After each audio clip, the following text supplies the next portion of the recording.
السلام علیکم ورحمۃ اللہ وبرکاتہ۔ پیارے سامعین و ناظرین، میں غلام مصطفیٰ اللہ اور اللہ کے رسول کے پیغام کے ساتھ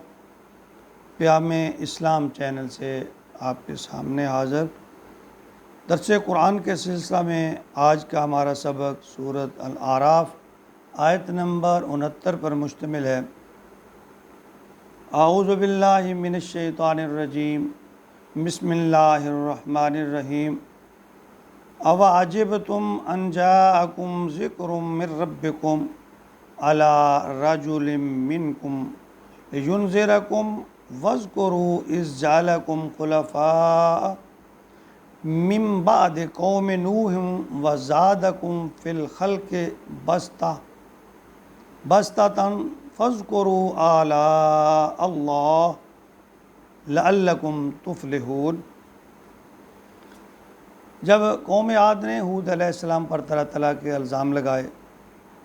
تو انہوں نے بڑی نرمی اور ہمدردی سے کہا، دیکھو میں تمہارا خیر خواہ ہوں، میں تو آپ کو اللہ کا پیغام دینے آیا ہوں، تم خام خواہ میرے سے بدظن ہو۔ اور پھر یہاں فرمایا اوعجبتم، کیا تمہیں تعجب اس میں ہوتا ہے، ان جاءکم کہ تمہارے پاس آیا ذکر من ربکم، نصیحت اللہ کے ذکر، اللہ کا حکم،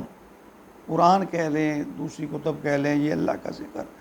من ربکم تمہارے رب کا، علی رجل ایک شخص پر، منکم تم میں سے ایک شخص پر، تم میں سے یعنی فرما رہے ہیں کہ تم میں سے یہ ایک شخص پر اللہ کا حکم نازل ہوا، لینذرکم تاکہ وہ تمہیں ڈرائے، وَاذْكُرُوا اور تم یاد کرو، اذ جعلکم جب اس نے تمہیں بنایا، خلیفہ یعنی جانشینی تمہیں دی، من بعد قوم نوح کے بعد، تمہیں قوم نوح کے بعد اس دنیا میں جانشین بنایا، وَزَادَكُمْ فِي الْخَلْقِ بَسْطَةً اور پھر اللہ نے تمہیں زیادہ دی خلقت میں، یعنی تمہاری جسم و جان، تمہارا ڈیل ڈول، جسامت، طاقت بہت زیادہ، یعنی اس میں بڑھا دیا تمہیں دوسرے قوموں سے۔ فَاذْكُرُوا سو یاد کرو، آلاء اللہ اللہ نے جو نعمتیں تم پر کی، لعلکم تفلحون تاکہ تم کامیاب ہو جاؤ۔ یعنی نوح علیہ السلام نے اس قوم سے فرمایا کہ دیکھو حضرت عاد علیہ السلام نے اپنے قوم سے فرمایا کہ نوح کے بعد اللہ تعالیٰ نے تمہیں اس جہان میں اپنا جانشین مقرر کیا ہے اور تمہیں بڑے طاقت دی ہے، وہ جسامت کے لحاظ سے یہ قوم جو ہے نا، قوت اور طاقت کے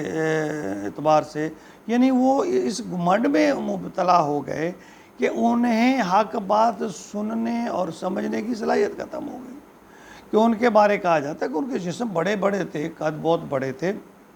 سورۃ الفجر آیت نمبر 8 میں اللہ تعالیٰ فرماتے ہیں، لم یخلق مثلھا فی البلاد، یہ ان جیسی قوم میں نے اور کوئی نہیں پیدا کی، یعنی طاقتور،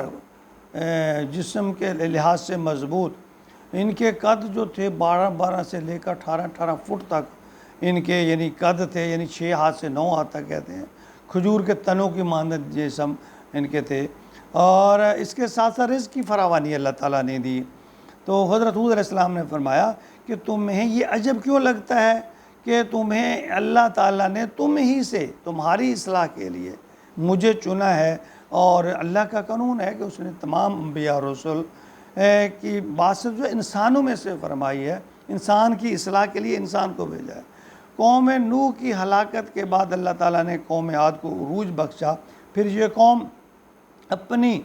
بدعمالیوں کے سبب اللہ کے عذاب کا مستحق ٹھہری، اور اسی قوم میں ایک شداد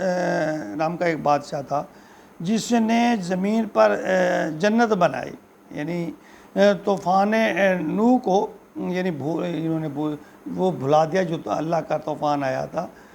یعنی طوفان نوح کے نام سے، ان کو بھلا کے دوبارہ یہ شرک کی طرف یعنی مائل ہو گئے۔ یہ شداد جو تھا، اس کا بھائی ایک شدید تھا، یہ دونوں مختلف علاقوں کے بادشاہ تھے، یعنی ان کی سلطنت تھی اللہ تعالیٰ. پھر جب وہ شدید مر گیا،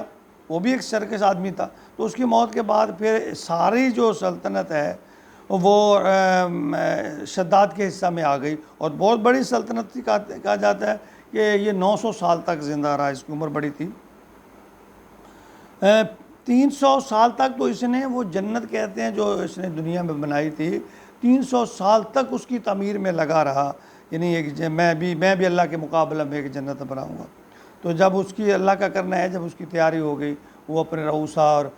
جو وزیر مشیر تھے ان کو ساتھ لے کر اب جنت میں جانے کا ان کا پروگرام تھا، اس کو سیر کرنے کا، وزٹ کرنے کا. دروازے پر پہنچے تو اللہ کا عذاب آیا، سب کے سب ہلاک ہو گئے، اور اللہ نے جو اس نے جنت بنائی تھی، اس کو محلات بنائے تھے، ان سب کو مسمار کر دیا، تباہ و برباد کر دیا. تو ہود علیہ السلام نے فرمایا تمہیں یہ عجیب کیوں لگتا ہے